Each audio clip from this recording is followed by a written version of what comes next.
Hello guys, I'm Manisha here. I am with Mr. Pradeep Sharma.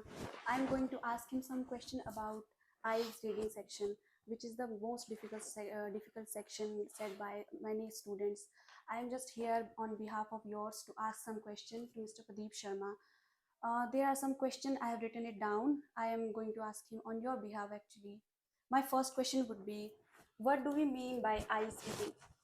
First of all, good afternoon, Miss Manisha, and thank you for organizing this beautiful conversation. Right? It would not be called a podcast, but it's a beautiful conversation, and we do it regularly. And our intention is to, let's say, to provide benefits to our students and the people who are interested in the field of IELTS. So the first question is, what's the format, or what do you mean by IELTS reading? Yes. I'm not sure of its definition because it is difficult to define IELTS reading, but at least what I can say is it is one of the components of IELTS actually, and which is because of some strange reasons and some, let's say, some stereotypical narratives. It is believed to be the toughest one or tougher one or comparatively difficult one. But I will tell you, Miss Manisha, that reading section is like on par with other sections of IELTS when it comes to the level of difficulty. It's just that the things are different on that reading question paper. You actually have to test your skills, like sub skills like comprehension skill, power of concentration, your command over vocabulary. That's why, because of these attributes or skills, that students singularly call it a difficult section, which in reality is not difficult actually, right? Okay, Yeah. but many students say that reading section is most difficult. What is the main reason that student says that? What? Yeah, students do have the same general argument behind it. They do find it difficult.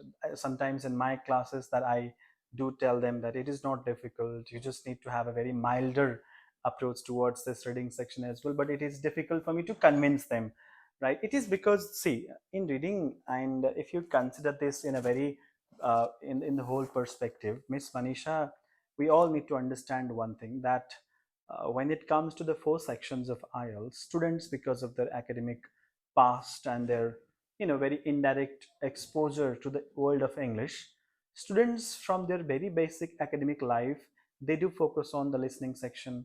They do listen to English conversation. They do listen to English songs. They watch English movies with English sentences and dialogues, obviously. So by doing these activities, their listening section or listening ability is automatically good, or it is automatically emboldened, since they have been indulging in different listening related activities from their very basic, very early academic life.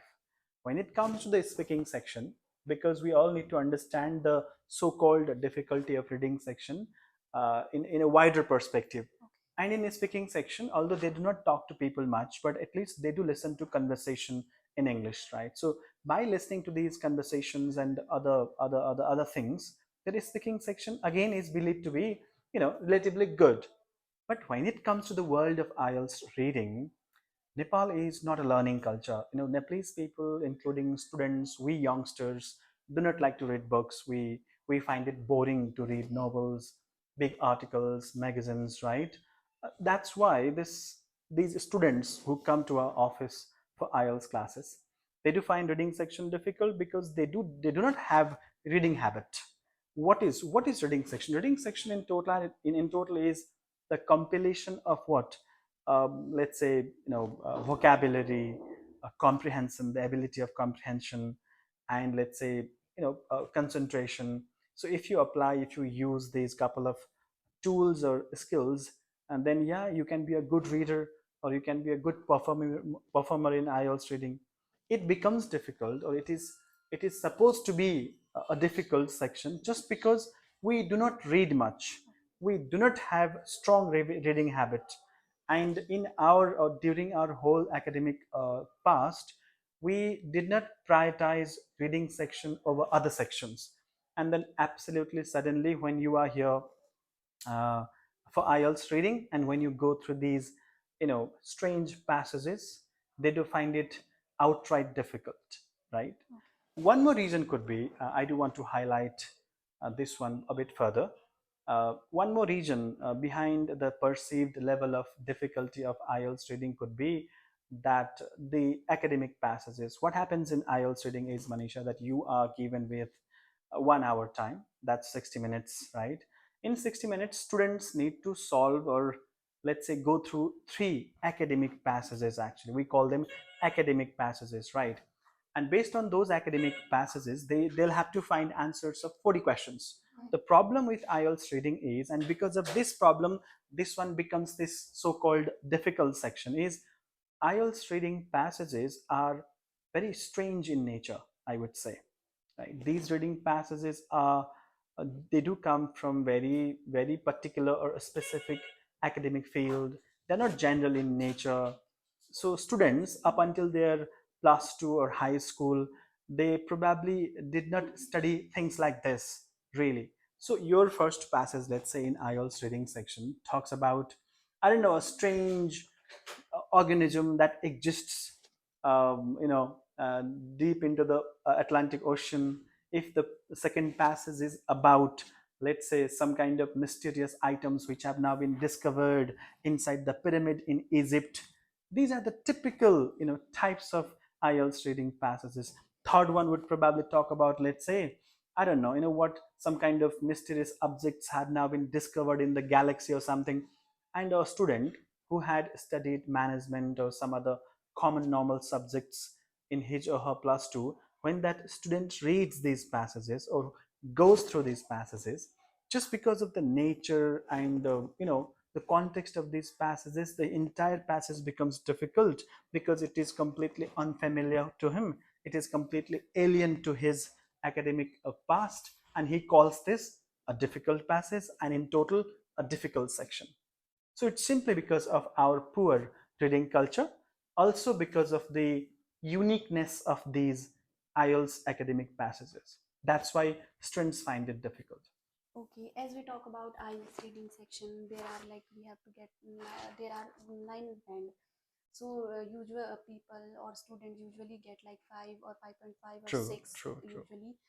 But if any could there possible that people or student can get like 7 or 8, what and what about scoring 9?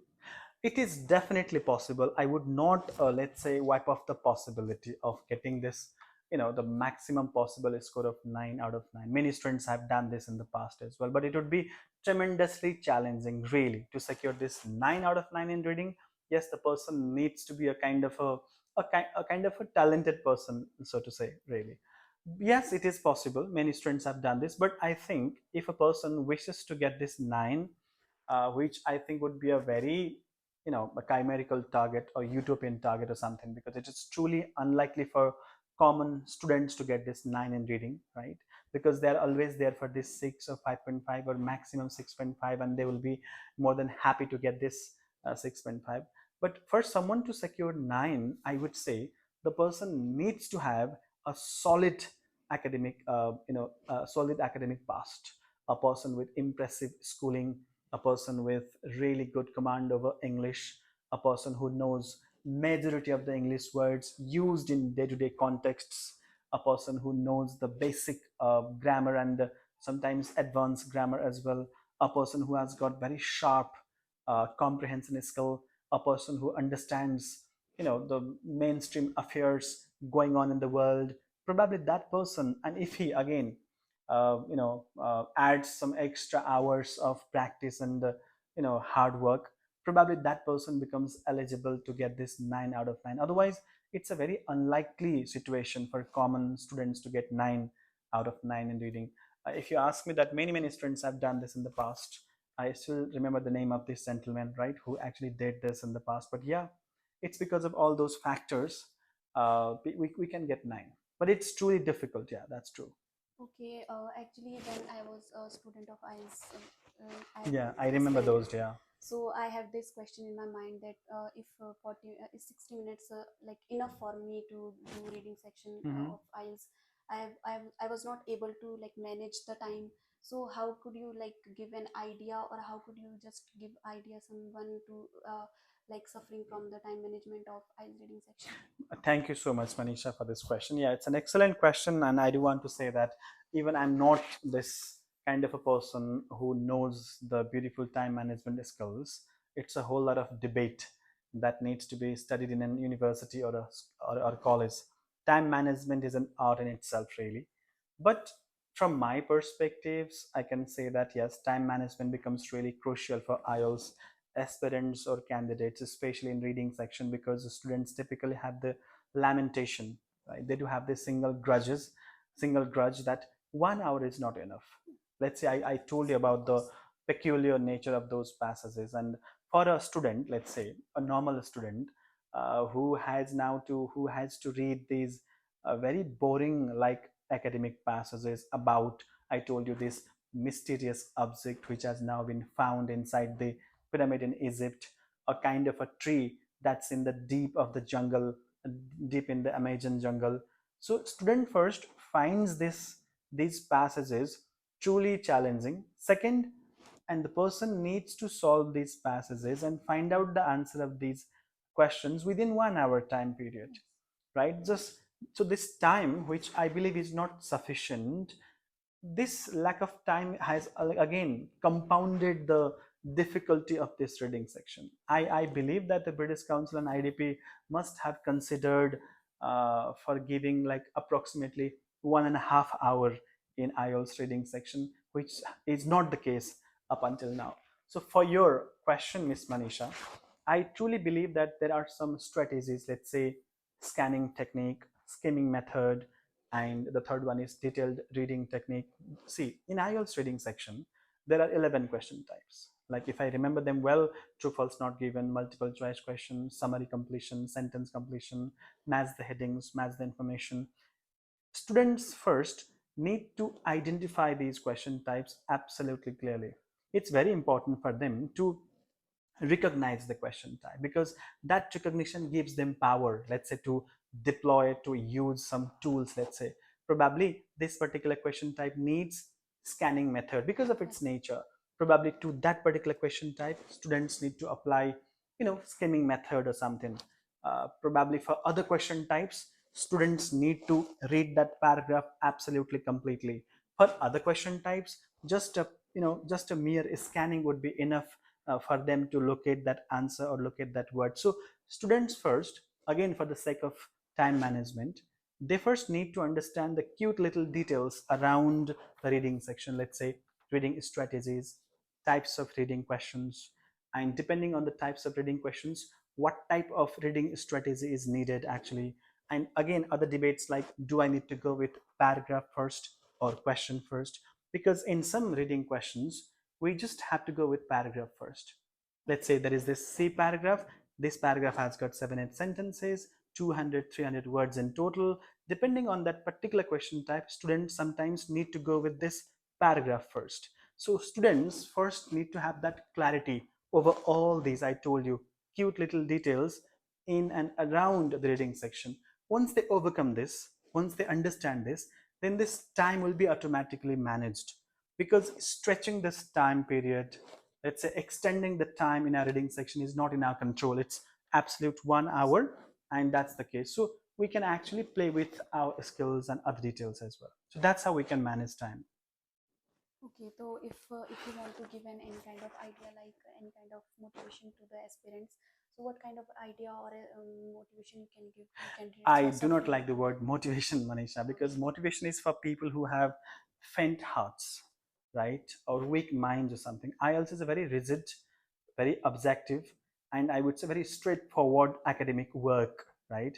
It's a beautiful academic activity, to be honest, right? IELTS is truly enriching in nature as well. So here we don't think of motivation, courage or something. We think of what vocabulary, tenses, V1, V5, singular, plural, sentence construction, passive, active, voice based sentences. It needs to be very objective in nature, but at least for the morale boosting purpose of my students here at Success Education, I would say that other sections of IELTS do not need that extended level of attention or perseverance, but this reading section needs to be considered with attention, really. We just need to prioritize this reading section over other sections of IELTS. That's why I do tell my students as well, like in the class, that I do tell them that you don't need to worry about writing section and speaking section, because here at Success we run these writing and speaking mock tests absolutely regularly, right? And because of this mock test regime and our constant support to the students, they do typically get this score in writing and speaking section. But in their reading section, their job is, first, they are given with this book from our office here. First, they need to solve this book. They need to just finish this book. This book probably has 45, 50 passages in total. So once they understand the theoretical background and concepts of IELTS reading, they just need to, dive deep into these passages and solve all these questions. Once they are done with this book, they will be provided with some other materials. Let's say we will print these questions out, and then we give them these questions. So they just need to, I think, Manisha, they just need to work on 100 or more than 100 passages within 2 months time period.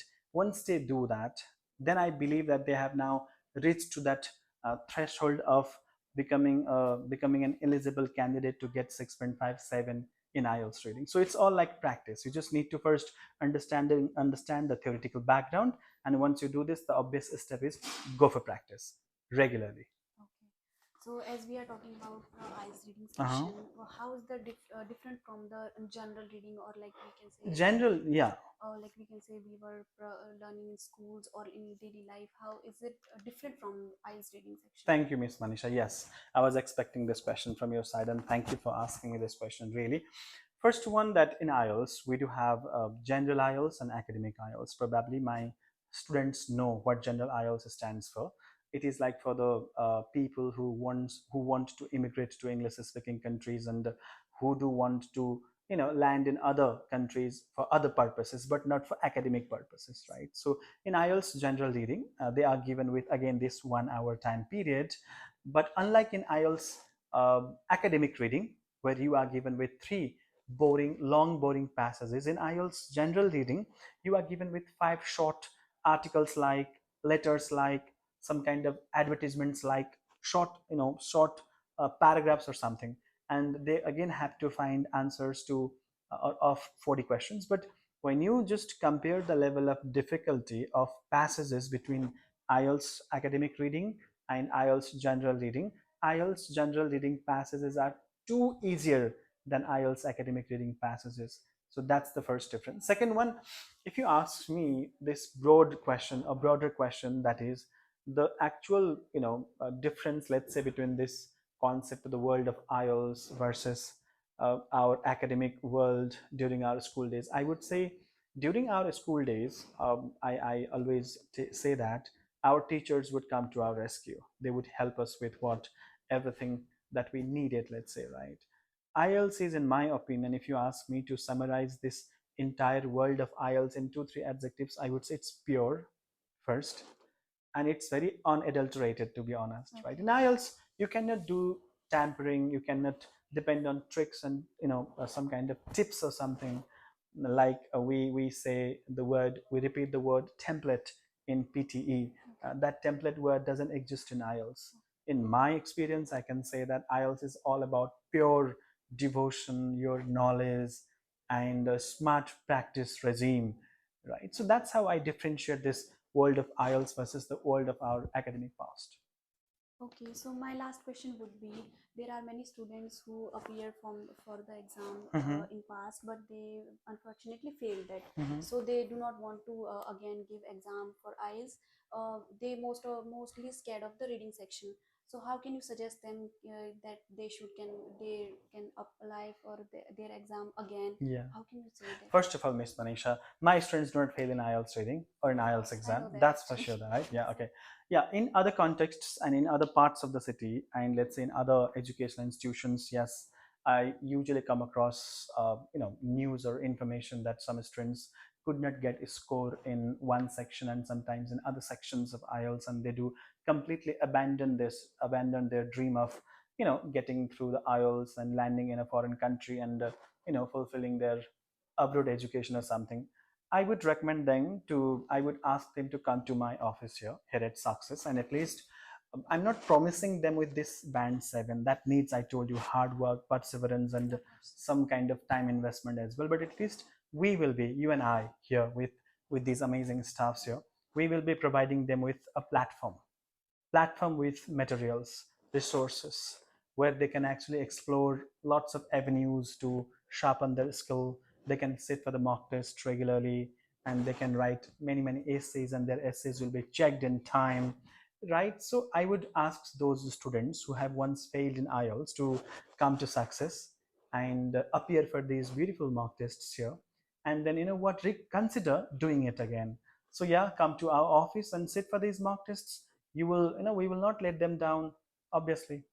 Okay, so as you say that we do not fail ever any student in IELTS exam. Uh-huh. So out of like students' curiosity, I want to ask you one question. What are we doing special in success education that we are different from any other consultancy? See, we are doing, what we are doing differently is that our approach towards the concept of upward education, let's say.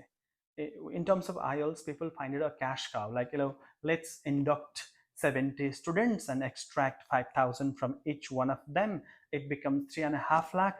Wow, that's a beautiful sum of money. We here do what we, if someone comes to our office and wishes to pursue IELTS classes, it's like what, very devotional service for us.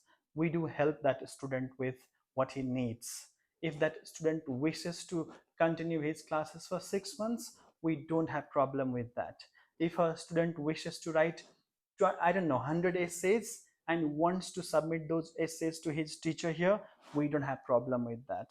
If a student says that I do want to take IELTS classes for 1 year, we don't have problem with that, Okay. right? So we run IELTS classes. We are engaged in the world of IELTS, not for getting some money out of their pockets or something. Of course, we do charge some nominal Of amount of course. money for sustaining our expenses here at the office, but we do it out of sheer devotion and our passion towards the world of IELTS as well, right? So that's why we are definitely special, and this speciality is typically reflected in the market. Obviously, in the market, people say that here at Success, you are given with the platform and resources, and people there are really helpful as well. So first, if someone wants to get this 6.5, the better place in the market would be, yes, our office, Success Education Consultancy.